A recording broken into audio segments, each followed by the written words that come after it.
Vou convidar agora a Cláudia Brandão para participar conosco aqui do Jornal do Piauí, editora-chefe do Jornal Cidade Verde, apresentadora também do Telejornal. Cláudia, boa tarde para você. Boa tarde, Joelson. Boa tarde aos nossos telespectadores. Cláudia Brandão, nesse momento o assunto é a prisão de Fabrício Queiroz no Brasil, né? É o assunto, acho que talvez o mais comentado agora, é certamente esse. Sem dúvida. O Brasil hoje parou para acompanhar a prisão de Fabrício Queiroz porque ele é uma peça-chave naquele famoso escândalo da rachadinha que investiga a distribuição de salários pagos a servidores fantasmas e que voltariam ao cofre do deputado Flávio Bolsonaro, filho do presidente Jair Bolsonaro. Isso ainda está sob investigação.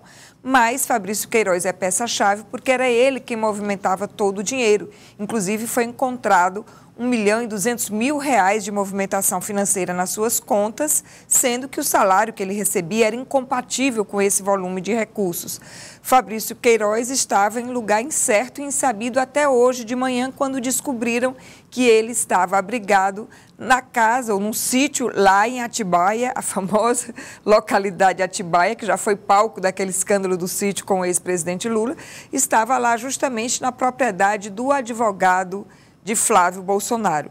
Então, há muitas peças intrincadas envolvendo a família do presidente, por isso o clima está tão tenso e nervoso em Brasília.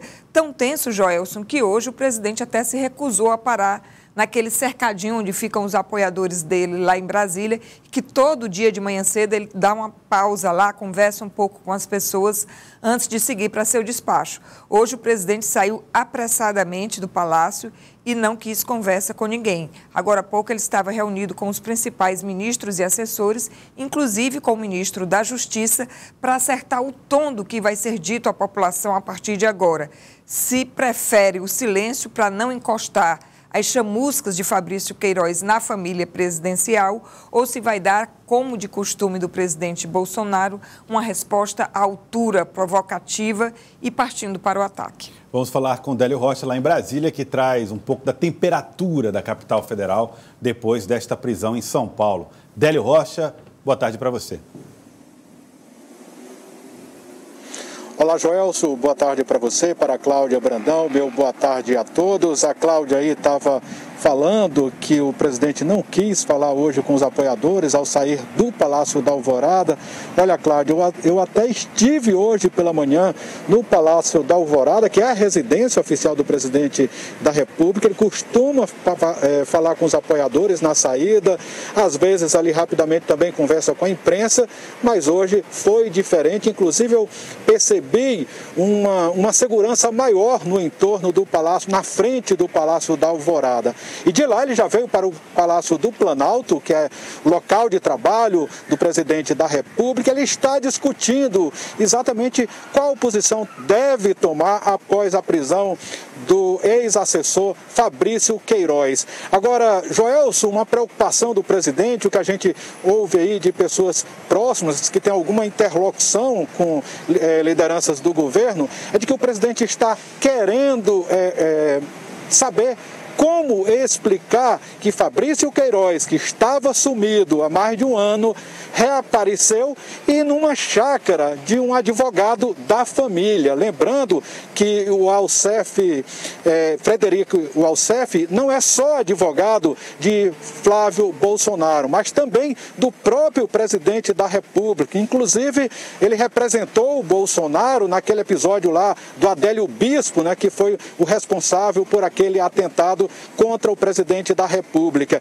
E queria aqui também registrar que ontem, na posse de Fábio Faria como novo ministro das Comunicações aqui no Palácio do Planalto, o advogado Frederico Alcef estava presente e ele rotineiramente ele se encontra com a família Bolsonaro não só no Palácio do Planalto, mas também no Palácio da Alvorada, que é a residência do presidente. E como a Cláudia disse, oficialmente Jair Bolsonaro ainda não se manifestou publicamente sobre a prisão de Fabrício Queiroz, mas o senador Flávio Queiroz já usou, aliás, o senador Flávio Bolsonaro já usou as redes sociais para comentar sobre o assunto. Eu queria até aqui ler rapidamente. Ele no Twitter disse o seguinte: encaro com tranquilidade os acontecimentos de hoje, a verdade verdade prevalecerá? Mais uma peça foi movimentada no tabuleiro para atacar Bolsonaro. Em 16 anos como deputado no Rio, nunca houve uma vírgula contra mim. Bastou o presidente Bolsonaro se eleger para mudar tudo. O jogo é bruto. Agora, olha, Joelson, a gente percebe o senador Flávio Bolsonaro querendo estabelecer uma ponte política, né, com essa prisão aí do ex-assessor dele, Fabrício Queiroz, mas vale aqui registrar que esse inquérito, né, tudo começou lá atrás com um relatório do antigo COAF que registrou, identificou movimentações suspeitas, atípicas na conta de Fabrício Queiroz. A Cláudia Brandão até lembrou aí do valor de R$1.200.000. Esse valor foi no período de um ano, de 2017 a 2018. Mas quando retrocede o valor, essas movimentações atípicas somam um valor ainda maior do que este de R$1.200.000, supera os R$2 milhões. Joelson. Muito obrigado, Délio. Falando direto de Brasília, está aí Délio Rocha, lembrando, inclusive, Cláudia, que a investigação é anterior à eleição. O presidente bota o pé no Palácio do Planalto já com a investigação em curso. Já com a investigação em curso. Inclusive, esse era um dos temas hoje de discussão em Brasília, Joelson, se isso poderia respingar diretamente no mandato do senador Flávio Bolsonaro, se ele poderia ser investigado, já que ele tem foro privilegiado como senador, mas o foro privilegiado diz respeito a ações dele enquanto estiver no mandato. E essa investigação é anterior ao mandato de senadora, de quando ele ainda era deputado estadual pelo Rio de Janeiro. Essa é uma semana bastante complicada para o presidente da República, né? Foi a mesma semana em que foi presa aquela ativista do grupo dos 300, né, a Sara Giromini, e várias pessoas ligadas ao presidente Jair Bolsonaro estariam sendo investigadas justamente para saber onde está o elo de financiamento desse acampamento, desse grupo de apoiadores do presidente que espalha fake news. É uma semana bastante complicada. Tem também o TSE avaliando até que ponto isso comprometeu também a própria eleição e a chapa do presidente. Não tem sido fácil lá em Brasília, não. Não. A chapa tem esquentado lá em Brasília, lá na capital federal.